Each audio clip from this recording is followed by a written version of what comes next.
नमस्कार बच्चों। आज हम फीमेल रिप्रोडक्शन के बारे में बता रहे हैं आपको।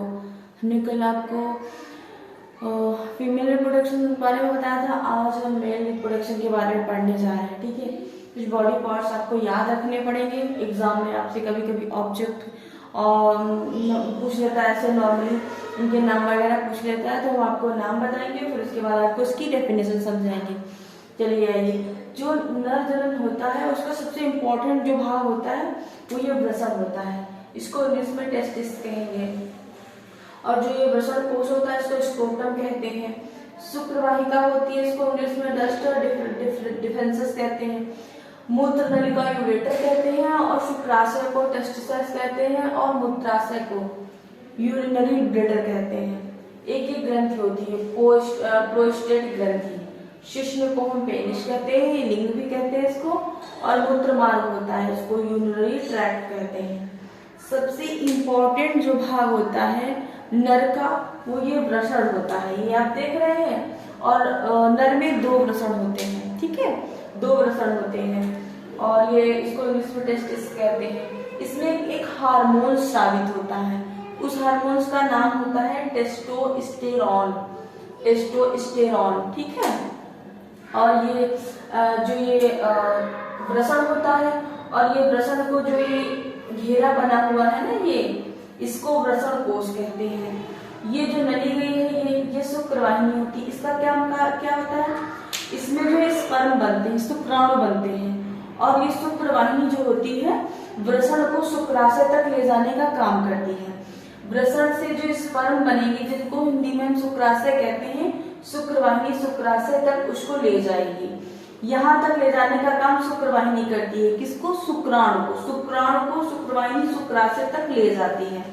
और जो मेल का जो पार्ट होता है, जो इसका मूत्र मार्ग होता है, मूत्र मार्ग और ये इसका ये शिश्न, ये दोनों एक ही मार्ग होते हैं।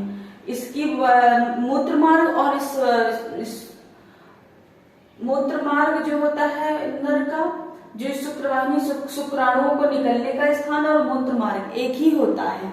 उसके बाद जो होता है ये जो ग्रंथि होती है प्रोस्टेट ग्रंथि, और ये जो शुक्राशय होता है इसका काम क्या होता है, जब शुक्राशय या स्पर्म इसके पास आता है तो इसके पास एक लिक्विड और तरलनुमा पदार्थ स्रावित होता है। इससे उसका काम होता है जो ये शुक्राणु यहाँ आया है उसको वो आगे बढ़ा सके। उसके बाद इसके पास ये प्रोस्टेट ग्रंथि होती है, इससे भी एक तरल पदार्थ निकलता है।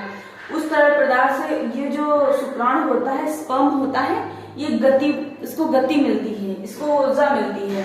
क्योंकि जब इसे गति मिलेगी तभी तो ये फीमेल की बॉडी में एंटर करेगा।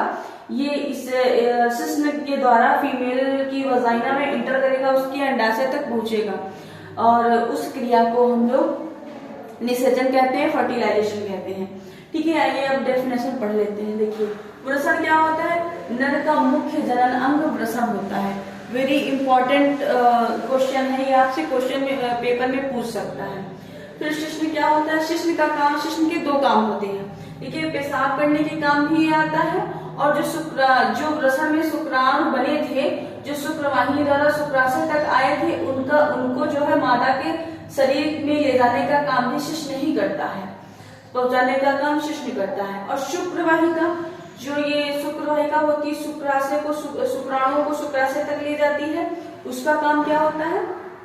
शुक्राणुओं को शुक्राशय तक पहुंचाने का काम शुक्रवाहिनी द्वारा होता है। शुक्रवाहिनी मूत्र नलिका के साथ मिलकर संयुक्त नलिका बनाती है। देखिए, मूत्र मार्ग और शुक्राणुओं को निकलने का मार्ग एक ही होता है। ये जो देख रहे हैं इसको मूत्र नलिका यूरेटर कहते हैं। ये यूरेटर और ये यहाँ पे आके दोनों मिली हुई हैं, ये दोनों शुक्राशय और ये दोनों मिली हुई हैं, तो ये एक संयुक्त नलिका के रूप में बना लेंगे अपना। और शुक्राशय एक तरल पदार्थ निकालता है, हमने आपको बताया था। वो तरल पदार्थ जो होता है उससे जो शुक्राणु बना है उसको तैरने का, उसको आगे जाने के लिए एनर्जी मिलती है।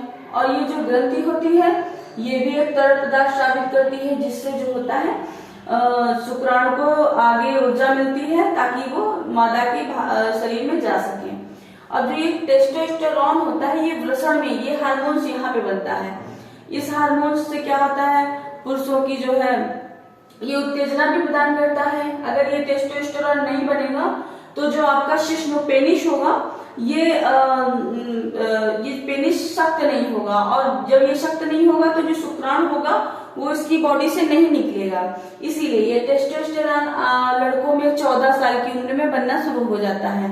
और इससे क्या होता है, पुरुषों में दाढ़ी का होना, आवाज भारी होना, कंधे चौड़े होना, इस हार्मोन्स की वजह से ही होते हैं। और जब ये हार्मोन्स नहीं बनता है तो उनकी आवाज भारी नहीं होती है और उनकी एक्टिविटी भी वॉयस वाली नहीं होती। यही कंप्लीटली पुरुष को पुरुष बनाता है, ठीक है। और ये जो मूत्राशय होता है यूरिनरी ब्लैडर होता है, ये देखिए ये यहाँ से निकल के ये इस वाले मार्ग में आ रहा है जहाँ से शुक्राशय जो है मिल रहा है। इसीलिए इनका मूत्र मार्ग और शुक्राणु के निकलने का मार्ग एक ही होता है। और जो ये ग्रंथि होती है प्रोस्टेट ग्रंथि, इसका भी काम होता है ये शुक्राणुओं को ऊर्जा देना। नर जनन तंत्र में इतना ही, खाली इसके नाम याद रखने होते हैं। पेपर में कई बार पूछे जाते हैं कौन सा भाग नर का है, कौन सा मादा का है, तो इसलिए इन भागों को याद रखना बहुत ही जरूरी है। और ये जो है डेफिनेशन याद रखना है आप लोगों को। 5 नंबर का क्वेश्चन आता है, 5 नंबर में आपको ये कंप्लीटली करना पड़ेगा। 10th में भी आता है, 12th में भी आता है, वेरी इंपॉर्टेंट क्वेश्चन होता है। आज के लिए इतना ही, कल फिर हम आपको एक नई चीज के साथ मिलते हैं। नमस्कार।